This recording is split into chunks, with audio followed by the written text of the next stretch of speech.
आज class 12th में पढ़ाने जा रहे हैं फीमेल रिप्रोडक्टिव सिस्टम।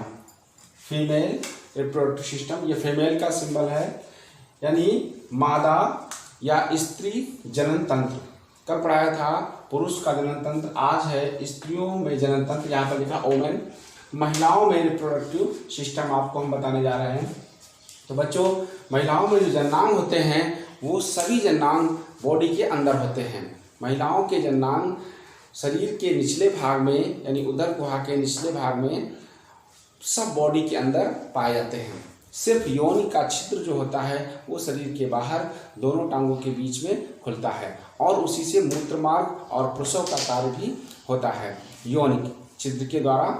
तो समस्त जननांग महिलाओं में अंदर होते हैं बॉडी के अंदर। इसमें एक जोड़ी ओरी, वन पेयर, वन पी इधर लिखा है, वन पेयर मतलब एक जोड़ी अंडाशय। जैसे पुरुषों में एक जोड़ी टेस्टिस थे, वैसे एक जोड़ी अंडाशय होंगे। यहाँ पर ये लिखा है ओरी, ये बने हुए हैं, दो गोल अंडाशय बने हुए हैं, एक इधर और एक इधर। इस प्रकार से दो अंडाशय होते हैं, यानी ओरी, एक पेयर।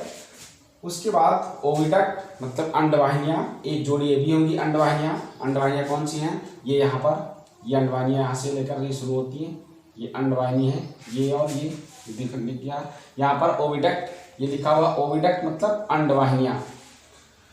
अंडवाहिनियों के ऊपरी भाग को क्या बोलते हैं? फैलोपियन ट्यूब, ये लिखा है फैलोपियन ट्यूब।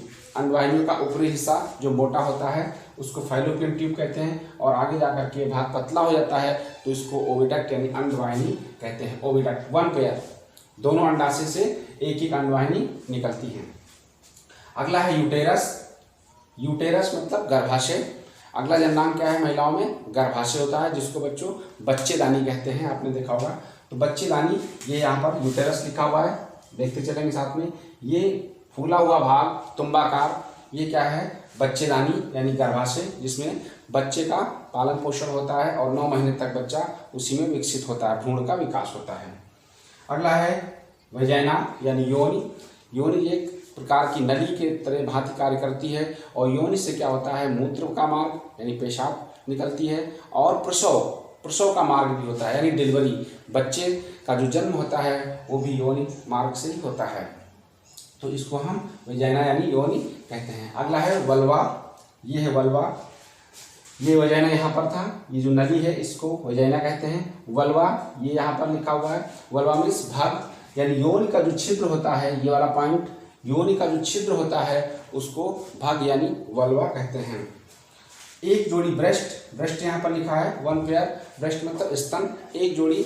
ये जननांग तो नहीं है लेकिन सहायक जननांग हैं, जो कि जनन के समय उत्तेजना के रूप में कार्य करते हैं, और इनसे स्तन ग्रंथियों से दुग्ध निकलता है जो बच्चे को फीडिंग कराते हैं। तो स्तन ग्रंथियाँ सहायक जननांग में आएंगे। अगला है Bartholin. Bartholin or vestibule glands, जैसे पुरुषों में ग्लैंड थी कॉपर ग्लैंड, प्रोस्टेट ग्लैंड, वैसे इसमें है बर्थोलिन आर मतलब अथवा वेस्टिब्यूलर ग्लैंड्स। तो ये इतने जननांग के पार्ट्स थे स्त्रियों में जो होते हैं।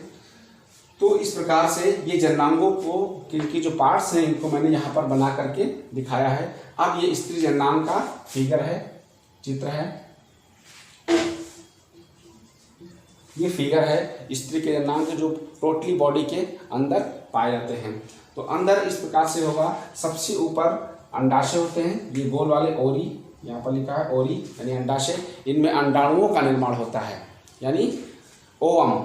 जैसे पुरुषों में क्या बने थे? शुक्राणु। कहाँ बने थे? टेस्टिस में। वैसे महिलाओं के अंडाशय में अंडाणु बनते हैं इसमें, इस प्रकार से। एक अंडाशय जो है, एक अंडाशय से एक अंडाणु बनता है, इसी प्रकार से एक इधर बनता है, यानी महीने में 2 अंडाणु से बनते हैं। शुक्राणुओं की संख्या तो बहुत है, पुरुषों में शुक्राणु करोड़ों की संख्या में बनते हैं, लेकिन महिलाओं में डिपेंड करता है उनके मासिक चक्र पर, यानी एमसी पीरियड पर चक्र करता है, डिपेंड करता है। तो एमसी पीरियड जब आएगा उसके 14वें दिन ओवुलेशन होता है, अंडोत्सर्ग, तो ये अंडे निकल करके फैलोपियन ट्यूब में आते हैं। यानी एक महीने में, यानी एक पीरियड के बाद जो है सिर्फ 2 अंडाणु बनते हैं, एक इधर से एक इधर से। तो ये अंडाशय हुए ओरी, और ओरी से ये बनी हुई फिम्बरी लाइक स्ट्रक्चर, ये फिम्बरी लाइक स्ट्रक्चर ऐसी होती है, इसको फिम्बरी कहते हैं। और यहीं से ये संरचना होती है जो मुड़ी हुई और मोटी संरचना यानी चौड़ी संरचना है, इसको बोलते हैं फैलोपियन ट्यूब। फैलोपियन ट्यूब क्या है? यहीं पर निषेचन की क्रिया होती है। मनुष्यों में निषेचन की क्रिया स्त्री के अंदर कहाँ होगी? फैलोपियन ट्यूब के अंदर होता है।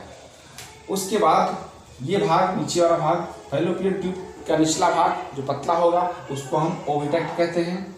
ये ओविडक्ट होता है भाग, यानी अंडवाहिनी। अंडवाहिनी से क्या होते हैं? शुक्राणु ऊपर पहुँचते हैं।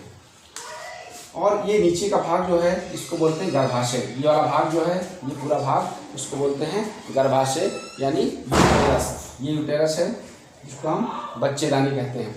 यूटेरस में 3 परतें होती, 3 लेयर होती हैं, पेरीमेट्रियम, मायोमेट्रियम और एंडोमेट्रियम। इस प्रकार गर्भाशय में 3 परतें होती हैं, पेरीमेट्रियम, मायोमेट्रियम एंड एंडोमेट्रियम।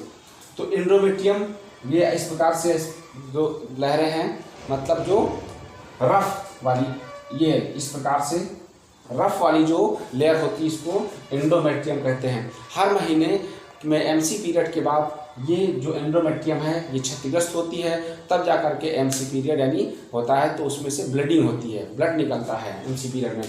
और नीचे का ये भाग होता है, इसको बोलते हैं सर्वाइकल कैनाल। सर्वाइकल कैनाल जो योनि के मार्ग को बनाती है, नीचे का भाग योनि कहलाता है, ऊपर का सर्वाइकल कैनाल कहलाता है। बच्चेदानी का मुंह जो होता है यही होता है, बच्चेदानी के मुंह में कैंसर हो जाता है। और निचला भाग वल्वा यानी योनि के छिद्र को हम वल्वा कहते हैं। तो इस प्रकार से ये स्त्रियों के जननांग थे, इसके बारे में मैंने आपको बताया। ठीक है, थैंक यू।